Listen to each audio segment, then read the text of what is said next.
Hi ಸ್ನೇಹಿತರೆ, ನನ್ನ YouTube ಚಾನಲ್ಗೆ ನಿಮಗೆ ಸ್ವಾಗತ ಸುಸ್ವಾಗತ. ಇವತ್ತು ಬಂದುಬಿಟ್ಟು ನಾವು ಹಲಸಿಗುಚ್ಚಿನ ಪಲ್ಯ ಮಾಡ್ತಾಯಿದ್ದೇವೆ.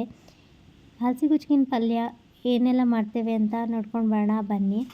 ಹಾಗೆಯೇ ಹಲಸಿನ ಪಲ್ಯ ಈ ನೀರು ದೋಸೆಗೆ ತುಂಬಾ ಚೆನ್ನಾಗಿರುತ್ತೆ ತಿನ್ನಲಿಕ್ಕೆ. ನನಗಂತೂ ತುಂಬಾ ಇಷ್ಟ. ಯಾರಿಗೆಲ್ಲ ನೀರು ದೋಸೆ ಜೊತೆಗೆ ತಿನ್ನೋಕ್ಕೆ ಇಷ್ಟ ಅಂತ ಕಾಮೆಂಟ್ ಮಾಡಿ ಹೇಳಿ ಸ್ನೇಹಿತರೆ. ಹಾಗೆ ಇವತ್ತು ಹಲಸಿನ ಪಲ್ಯ ಮಾಡ್ತಾಯಿದ್ದೀವಿ ನಾವು. ಇವತ್ತೇನು ನಾವು ನೀರು ದೋಸೆ ಮಾಡಿಲ್ಲ, ಹಾಗೆಯೇ ಸುಮ್ಮನೆ ಮಾಡ್ತಾಯಿದ್ದೇವೆ ಅನ್ನದ ಜೊತೆಗೆ ಊಟ ಮಾಡಲಿಕ್ಕೆ ಅಂತ ಹೇಳಿಬಿಟ್ಟು. ಸ್ನೇಹಿತರೆ, ನನ್ನ ಯೂಟ್ಯೂಬ್ ಚಾನಲ್ನ ಯಾರೆಲ್ಲ ಸಬ್ಸ್ಕ್ರೈಬ್ ಮಾಡಿಕೊಂಡು ನೋಡ್ತಾ ಇಲ್ಲ, ಪ್ಲೀಸ್ ನನ್ನ ಚಾನಲ್ನ ಸಬ್ಸ್ಕ್ರೈಬ್ ಮಾಡ್ಕೊಳ್ಳಿ.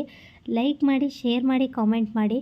ನನ್ನ ಚಾನಲ್ನ ಸಬ್ಸ್ಕ್ರೈಬ್ ಮಾಡೋದನ್ನು ಮರಿಬೇಡಿ ಪ್ಲೀಸ್ ಸ್ನೇಹಿತರೆ, ಸಬ್ಸ್ಕ್ರೈಬ್ ಮಾಡ್ಕೊ. ಈಗ ನಾವು ಸಣ್ಣ ಸಣ್ಣ ಪೀಸಾಗಿ ಕಟ್ ಮಾಡ್ಕೊಂಡಿದ್ದೇವೆ. ಹಾಗೆಯೇ ನಾವು ಇವತ್ತು ಇದನ್ನು 3-4 ಸರಿ ತೊಳ್ಕೊಂಡಿದ್ದೇವೆ.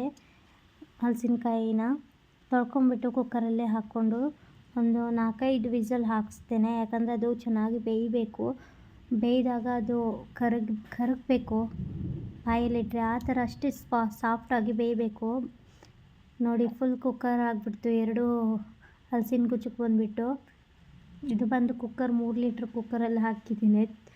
ಅದು ತುಂಬ ಚಿಕ್ಕದಾಯಿತು, ಆದರೂ ಅದರಲ್ಲೇ ಬೇಯಿಸ್ತೇನೆ ನಾನು. ನೋಡಿ, ಈಗ ಸ್ವಲ್ಪ ಉಪ್ಪು ಹಾಕ್ತಾಯಿದ್ದೀನಿ. ಉಪ್ಪು ಹಾಕಿಬಿಟ್ಟು ಎಷ್ಟು ಬೇಕಷ್ಟು ಕುಕ್ಕರಿಗೆ ಸಿಟಿ ಹೊಡೆಯೋಕ್ಕೆ ನೀರು ಹಾಕಬೇಕು. ಅದಂದರೆ ಬೇಯಕ್ಕೆ ಎಷ್ಟು ಬೇಕೋ ಅಷ್ಟು ನೀರು ಹಾಕಬೇಕು. ಇಲ್ಲ ಜಾಸ್ತಿ ನೀರು ಹಾಕ್ಬಿಟ್ರೆ ಮೇಲೆಲ್ಲ ಬಂದುಬಿಡುತ್ತೆ, ಉಪ್ಪು ಬಿಡುತ್ತೆ. ಇವಾಗ ಗ್ಯಾಸ್ ಮೇಲೆ ಇಟ್ಬಿಟ್ಟು ಲಿಡ್ ಕ್ಲೋಸ್ ಮಾಡ್ತಾಯಿದ್ದೇನೆ. ಕುಕ್ಕರ್ ಗ್ಯಾಸ್ ಮೇಲೆ ಇಟ್ಬಿಟ್ಟು 4 ಸೀಟಿ ಹೊಡೆಯೋವರೆಗೂ ವೆಯ್ಟ್ ಮಾಡಿ. ಅದು ಸೀಟಿ ಹೊಡೆದಾದ್ಮೇಲೆ ಈ ಥರ ಲಿಡ್ ಓಪನ್ ಮಾಡಿ ಸ್ವಲ್ಪ ಇದನ್ನು ಚೆನ್ನಾಗಿ ಮ್ಯಾಶ್ ಮಾಡ್ಕೋಬೇಕು. ಅಂದರೆ ಚೆನ್ನಾಗಿ ಸ್ವಲ್ಪ ಕುಟ್ತಾ ಇದ್ದೇನೆ ನಾನು, ಕುಟ್ಟಣಿ ತಗೊಂಡು. ಇವಾಗ ಬೆಳ್ಳುಳ್ಳಿ ಸಮೇತನೂ ಕುಟ್ಕೊಂಡಿದ್ದೇನೆ. ಈಗ 3 ಈರುಳ್ಳಿ ಕಟ್ ಮಾಡ್ಕೊಂಡಿದ್ದೀನಿ ನೋಡಿ ಇಲ್ಲಿ. ಹಾಗೆಯೇ ಒಂದು ಬಾಣಲೆ ಇಟ್ಕೊಂಡು ಅದಕ್ಕೆ ಸ್ವಲ್ಪ ಜೀರಿಗೆ, ಸಾಸಿವೆ, ಹಾಗೆ ಕರಿಬೇವಿನ ಸೊಪ್ಪು, ಈರುಳ್ಳಿ ಹಾಕಿ ಚೆನ್ನಾಗಿ ಫ್ರೈ ಮಾಡ್ಕೊಳ್ತೇನೆ. ಇದು ಚೆನ್ನಾಗಿ ಫ್ರೈ ಮಾಡ್ಕೊಂಡಾದಮೇಲೆ ನಾನು ಇದಕ್ಕೆ ಮಸಾಲೆಗಳನ್ನೆಲ್ಲ ಹಾಕ್ತೇನೆ. ಏನೆಲ್ಲ ಹಾಕ್ತೇನೆ ಅಂತ ನಿಮಗೆ ಹೇಳ್ತೇನೆ ಸ್ನೇಹಿತರೆ. ಚೆನ್ನಾಗಿ ಹುರಿತಾ ಇದ್ದೇನೆ ನೋಡಿ. ಚೆನ್ನಾಗಿ ಹುರ್ಕೊಂಡು ಇವಾಗ ನಾನು ಮಸಾಲೆಗಳನ್ನು ಆ್ಯಡ್ ಮಾಡ್ತಾಯಿದ್ದೇನೆ ನೋಡಿ.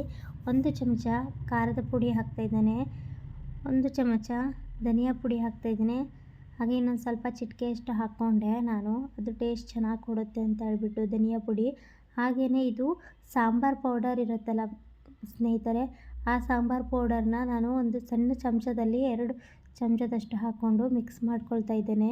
ಹಾಗೆಯೇ ಏನು ಜಜ್ಜಿಟ್ಕೊಂಡಿದ್ನಲ್ಲ ಹಲಸಿನ ಗುಜ್ಕನ್ನು, ಅದನ್ನು ಇವಾಗ ಇದರಲ್ಲಿ ಹಾಕಿ ಮಿಕ್ಸ್ ಮಾಡಬೇಕು ಚೆನ್ನಾಗಿ ಸ್ನೇಹಿತರೆ.